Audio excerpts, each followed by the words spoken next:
Labas, Tautvydai. Labadiena.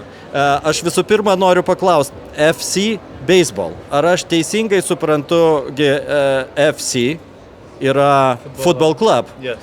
Tai Football Club Baseball čia yra prikolas?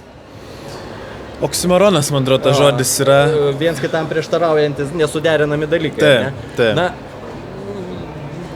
jo, pavyzdžiui, jeigu savininkas turi beisbolo klubą ir turi futbolo klubą, čia būtų gal ir tada ne visai oksimoronas, ar ne? Tada jis yra labai turtingas žmogus vadinasi. Pora tokių yra, turbūt. Turbūt. Aš nesu vienas jų.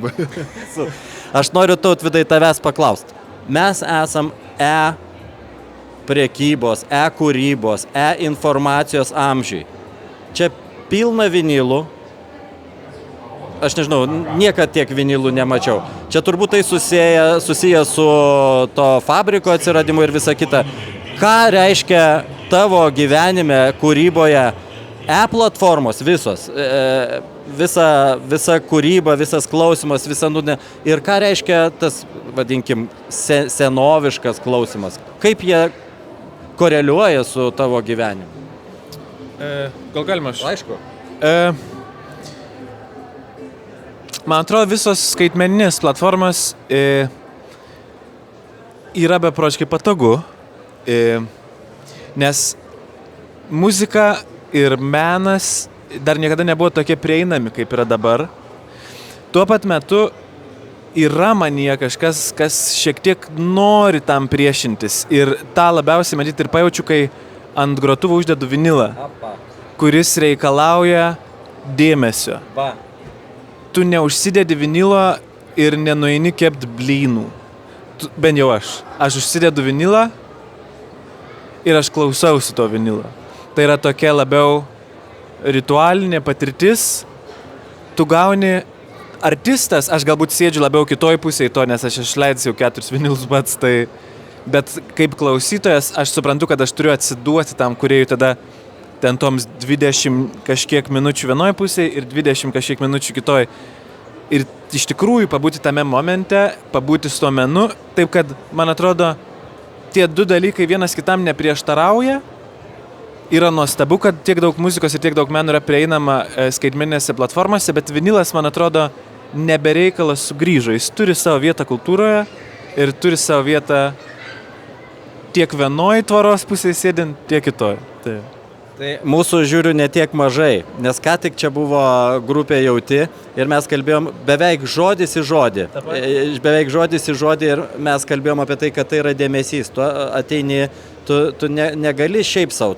Ir dar yra tas momentas, ar ne, kur mes irgi kalbėjom, kad tu renkiesi. Tai brauki pirštu, patrauki tos vinilus ir žiūri. Ir jau pažįsti juos visus iš spalvos, iš nugarėlės, nežinau, pusę centimetro užtenka, ar ne, pažinti, ir tu sakai.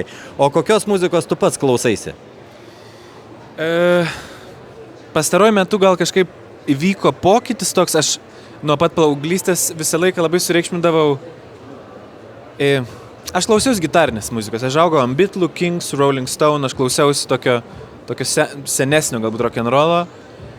O pastaruoju metu, pastaruosius 4 mėnesius, pirmą kartą gyvenime jaučiu tokią, galbūt nebejaučiu poreikio žodžiams muzikoje, klausau instrumentinės muzikos, klausau nemažai džiazo, bet jo, pagrindė tai yra instrumentinė muzika šiuo momentu, taip. O kaip tau sekasi?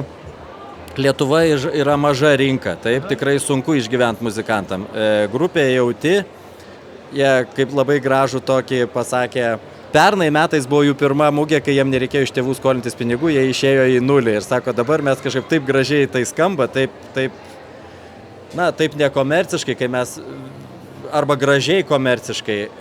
Kaip sekasi su savo muzika dalyvauti gyvenime? Kiek tau yra sudėtinga? Kiek tau reikia kažko dar daryti arba nereikia nieko daryti?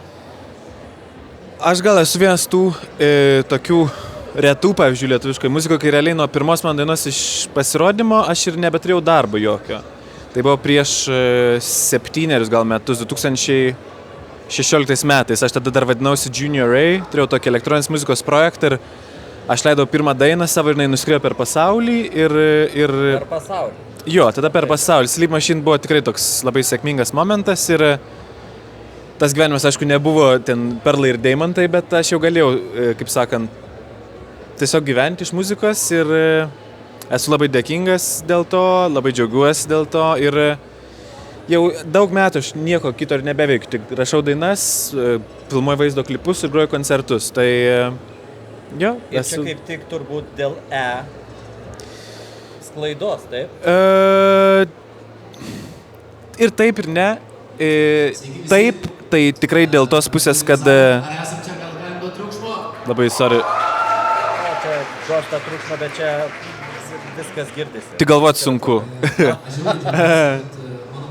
Internetas išlaisvina. Internetas, vat, jeigu ne internetas, tai ir ta pirmoji mano kūryba nebūtų nuskridus taip plačiai. O dabar mano projektas yra FC Baseball, aš rašau lietuviškai, be abejo, tai yra Lietuvoje klausoma muzika ir tuo pat metu aš turiu internetinę parduotuvę, kurioje žmonės perka vinilus, marškinėlius, maišelius ir taip toliau. Ir be interneto, be visų šitų dalykų, tie dalykai būtų neįmanomi, taip kad yra daug pliusų, kaip sakant, gyventi 2024 metais ir kurti muziką. Tai. Aš tikrai nenorėjau, kad atrodytų maždaug, kad mes kažką praradom dėl to, kad mes vinilų. Čia kiekvieno pasirinkimas, dėmesingumas yra dėmesingumas tam, ką tu darai, ką tu mėgsti, yragi tavo pasirinkimas. Ir galų gale panašu į tai, kad tu nebūdamas dėmesingu, tu nieko nepasieksi. Tu taip ir nuslysi paviršium, gal kažkas kažkurio momentu pavyks, bet kažin, ar tai bus rimtai galima bus įsikabinti ir kažką ir eit gilyn, jaust pulsą, savo paties pulsą, per savo paties pulsą tu pasieki daug platesnė auditorija, nebūtinai lįsdamas į gerą vietą, vadinkim žmonėm ir taip toliau, ką mes matom tikrai labai smarkiai darant, apmastant prodiuseriam, kurie žino, kaip padaryti, kad jų pirminė išeities pozicija yra, aš žinau, kaip padaryti, kad tave išgirstų tūkstančiai, taip ar ne, ir tai yra turbūt visai kitas kelias nei tu. Bet dar norėčiau tada paklausti vieną dalyką. Muzikantas, kad jis myli savo muziką ir kaip smagu, kad jisai gali iš to gyventi ir aš linkiu tau sėkmės, Eva, iki visų tavo gyvenimų pabaigos, kol tu išskrisi kažkur tai. Bet o kas tave tokį padarė ir suformavo, netipinį, tikinti savim, koncentruotą, kas yra tavo kito gyvenimo dalis, tavo tikėjimas, tavo įpročiai, tavo rūpinimasis savim, kuom tu gyveni?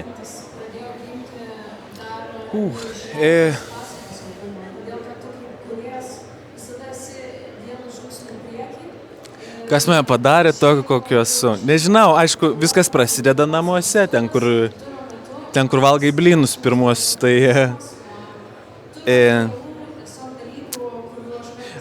galbūt nuo pat paauglystės labai aiškiai supratau vieną dalyką, kad jeigu nesistengsi, tai niekur nebus. Ta kažkaip matydavau tiesiog iš tėvų.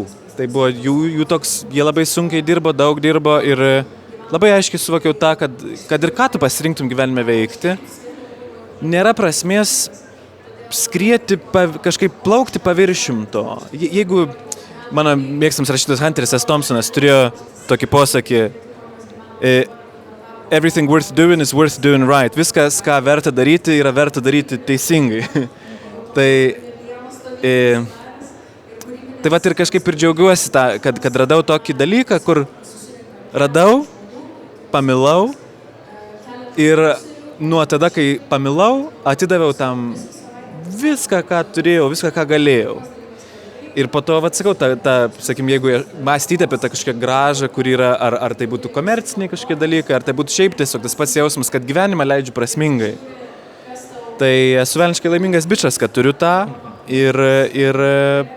bet, sakau, kartais atrodo, man 33 ir aš jau prie manęs prieina bičai, kuriems 17 ir kreipiasi mane jūs ir aš taip šypsaus, jūs. Dėdė, sveikas. Tai tas toks... Kažkaip aš vis noriu kažkaip gal akcentuoti, nenoriu kažkaip užtamsinti tų spalvų labai, bet kad kartais, man atrodo, jauni žmonės žiūri tuos dalykus, kaip aš norėčiau būti žinomas ten koks nors, arba kaip norėčiau dainuoti, arba kaip norėčiau rašyti. kad kažkaip visą laiką norisi paminėti ir tą kitą pusę, kad prie to didžiulio polėkio ir jeigu tiki talentu,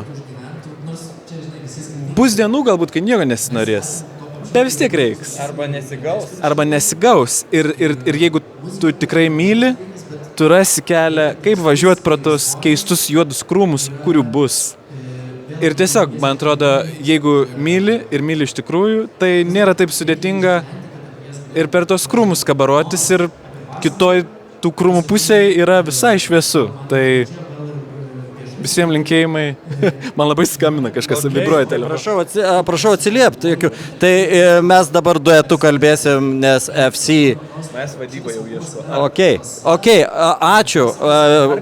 Tautvydo ieško, no problem, FC baseball ieško vadybą, jis turi tikrai, jis užsiėmė žmogus, bet palinkėkim jums visiems nuo Artis TV ir nuo Tautvydo FC baseball. Klausykit FC baseball, bet net ne taip gal svarbu, ką klausysit, bet dirbkit taip kaip FC baseball. Tikėkit savim, kaip tikėjo Tautvydas. Žinokit, kad bus visokių erškėčių.